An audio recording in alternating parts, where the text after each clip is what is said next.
Toyota GR Supra. 3.0 with launch control, but we're not using it.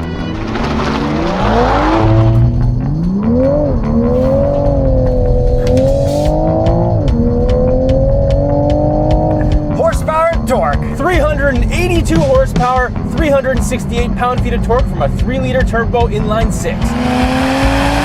And that's up from last year with the same motor. Yes, last year we had 335 horsepower and 365 pound-feet of torque for some reason. So if you remember watching last year's Supra video, the launch control didn't seem as exciting as it should be. This was definitely a lot more fun with traction off, even though it didn't really grip. You got to like counter steer while going forward. Yeah, there's less grip but more fun. And then back to that horsepower thing, what's the deal with that? Okay, so now we have pretty much the exact same figures as the BMW Z4 did in the first year. Now Toyota claims that there have been engine changes to this year.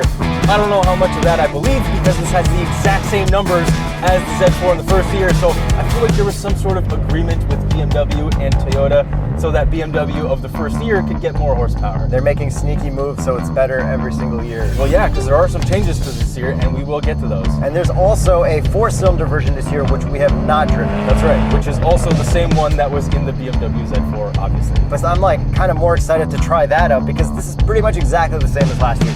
I think it actually handles a lot differently and it feels like it has more power, at least in my head. So to gloss over the looks quickly, it's pretty much exactly the same as last year's. It is exactly the same. There are no changes. This one is in a clear coat red, which is kind of cool, but it doesn't make the body lines pop that much. Yeah, I really like that yellow that we had last year. I'm pretty good with both. I think I would just flip a coin to pick whichever color was available. Totally agree. We still have all the same fake vents that we did last year. Everything's exactly the same, except if you pop the hood, there are extra strut braces, which is part of the suspension.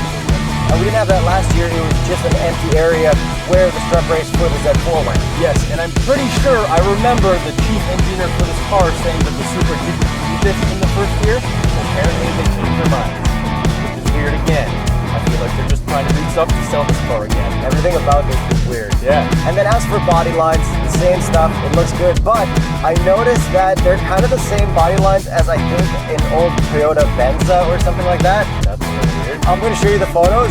It looks exactly like the SUV. I think I know exactly the one that you're talking about. And now that you've shown everyone, I think I agree with you. Okay. I think it's an older Highlander. Okay, how about the wheels? Same as last year, still like them, but I still think they could have done better. And what is the Continental recommended tire for the Toyota Supra? The Extreme Contact Sport. Just like on my cheap Mustang and your Civic. And just like last year, we got that cool little spoiler at the back. We've got the little splitter at the bottom, cool exhaust. We've got a hatch, which does not have a release on the outside. You have to do it from inside the car or on the key fob. Yeah, which is really annoying, and it also sucks at the box test. All right, since it's a Supra, there's not much room for boxes. So most of these boxes we're gonna have to show outside of the car. So the Supra fits 2 boxes. We got Kensky Pops' box, and your name could be there on the next box.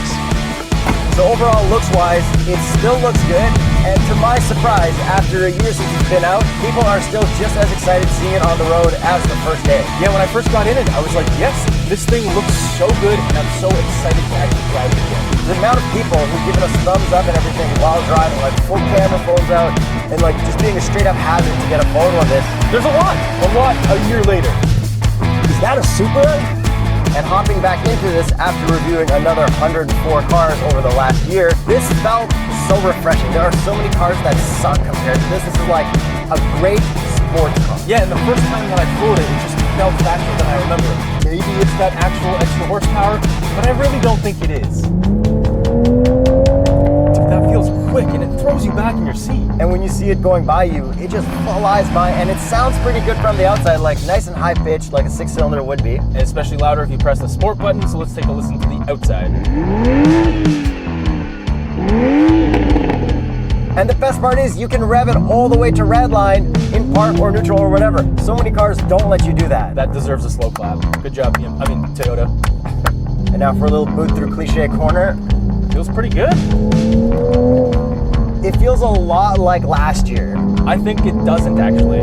Yeah, maybe it's just something that I'm not fine-tuned to noticing, but for the most part, it's very similar and still feels similar to how the M2 competition felt in my head. I felt that this one just doesn't want to grip as much anymore. Like by a lot or by a little? By a decent amount. And back to that exhaust. It you're in manual mode and you rev it all the way up to the orange line and let off, that's where you get the most amount of crackles and pops and backfire. Oh, there we go. Yep.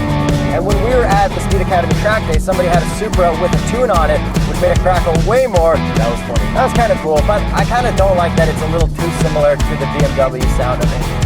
Yeah, I mean, it is an inline six, and that's what you should have had, but yeah, whatever, we're not going to get into that again. Okay, time for you to get behind the wheel and talk about why it drifts less than it used to. Oh, I will. Proper launch control. Less exciting, but still good. Oh, there we go. Oh, wow. Okay, that goes a lot faster, but it's a lot less exciting off the line. I think they did something this year because that felt better than last year, or maybe just different conditions. Maybe. But that felt actually good. It picks up hard, but there's no wheel spin, which makes it less fun, but way faster. So now this can do 0 to 100 kilometers in around 4 seconds, so it's a little bit faster than last year's. And if you notice, I didn't actually shift that time because you don't have to with launch control, but this does have a ZF 8-speed, and it's amazing. We love it in BMWs, we love it in here. Yeah, but I'd love a manual a whole lot more. Yeah, let's just beat that dead horse. But yeah, this is great. It does. And if you made it this far into the review, consider subscribing. Yes, because the review keeps going. Yes. And we make more of them. So first with the power improvements, you can definitely feel a little bit of a difference. It just feels like it's faster, like just genuinely faster. I'm going to put an auto for it. It really gets you back to the seat. But I remember we even thought the last year's one was like way more horsepower than they put on the paper. So like, yeah, I feel like it's probably very similar. It probably is. It's probably in my head, but it does feel fast. Like driving other sports cars in the last year, this feels fast. Fast in general. So on to those chassis improvements. Apparently they have retuned the entire suspension, the dampers, the way the electronics and everything work with it. They also added those suspension braces to the engine bay. So there's a lot of stuff that they apparently did. Now my theory is that they added more rigidity so that this handles better. And I'm going to demonstrate some of those changes into Cliché. So first of all, I think turn-in response is a little bit better. They also calibrated the steering a little bit differently. And now I just feel like it hooks up and it just wants to drift like a little bit less. So right now, like it'll still do it, but it just feels like it wants to do it less. And I'm talking about that with traction in sport mode, not fully off. So I think on a racetrack, this would actually be faster than last year's car is my guess. Hey, remember when everyone in the US went to that trip where they got to drive on the track? Yeah. Remember we haven't? Yeah, I do remember that. Sad. I haven't driven a Supra on the track, which is ridiculous, but anyways, maybe one year. 2020 is ridiculous. Oh, when we review the LC500, that's when we're going to drive this on the track. No, never. Never. Have you noticed that the steering feels like ultra light though? It is, like the first initial inch or two, it's kind of like extremely light, and then after that, you kind of get into that BMW feeling. I remember not hating last year's steering, but for some reason I'm getting the M240i, don't like the steering vibes. I understand that vibe in this. And especially how the steering response feels in a Porsche like an Cayman would, this really doesn't seal the deal for me. Yeah, considering you just drove a GT4, I mean, that's kind of a pretty big benchmark. Yeah, but I'm saying every Porsche steering, even the Macan, BMWs do have bad steering, and this is BMW pretty much everything. Like, it just is. The first time you get in here, when I first got in here, I was like, oh yeah, I know exactly where everything is because I'm in a BMW. Like, Toyota's gonna hate that, but that's not a bad thing because we like the way BMWs are laid out. It's funny that a Toyota has the same infotainment as a Rolls Royce now, which is actually BMW infotainment. Yes, exactly. Same thing. And it's all the previous generation stuff like you get in the previous generation BMWs, so this doesn't have, hey, Toyota Supra. Hey, but this does have Apple CarPlay, it's wireless. And you get a 4-year subscription included in this premium package. Yeah, 4 years. Didn't BMW bail on all that stuff? Apparently they did, but Toyota kept it? I think so. Wow. Okay, I know. what I hate the most about this system is you can program your shortcuts to these 8 buttons right here. You still can't program Apple CarPlay, even though it's a title that shows up orange. That is weird. And that's along the lines of older BMWs too. It's stupid. Toyota infotainment designer, please fix that. Oh wait, you work at BMW. Oh. But the graphic guy works at Toyota, the guy that replaced all the graphics. That guy did a killer job. And the guy that used Control F BMW to Toyota Supra also works at Toyota. So back to the important chassis improvements, this is also 3 pounds heavier than last year's car, and you can definitely feel it. No.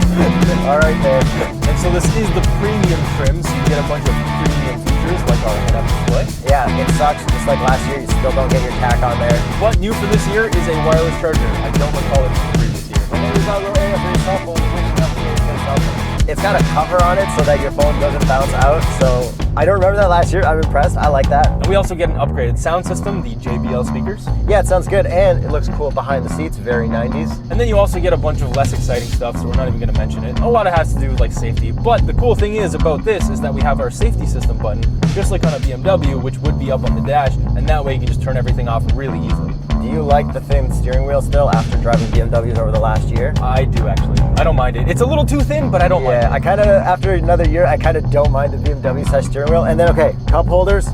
Fits a medium cup. It did fit a small cup last year, but isn't this kind of in the way of the shifter and stuff? Yeah, I'm on an elbow all the time. I kind of like how BMWs have the cup holders up front. Yes. And then they haven't really changed anything down here. We've got our sport button. We've been driving in sport mode exclusively because it's such a good mode. The suspension's really good. It does change when you go to sport mode, but it's still so comfortable for daily driving. It doesn't have a 360 camera. It still has a 360 radar, but I would like to go to 360. Let's check the picture. No, still doesn't move. Fail. And there's not too much gloss black in here. There's gloss black sparkle, which kind of hides the dust, which is all right. All the materials are exactly the same as last year, so we don't need to rehash that. And we have driven the Corvette C8 since we previously drove the Supra. And what do you think about this versus that, considering they're kind of the same price for a base model C8, I'd go C8. I would.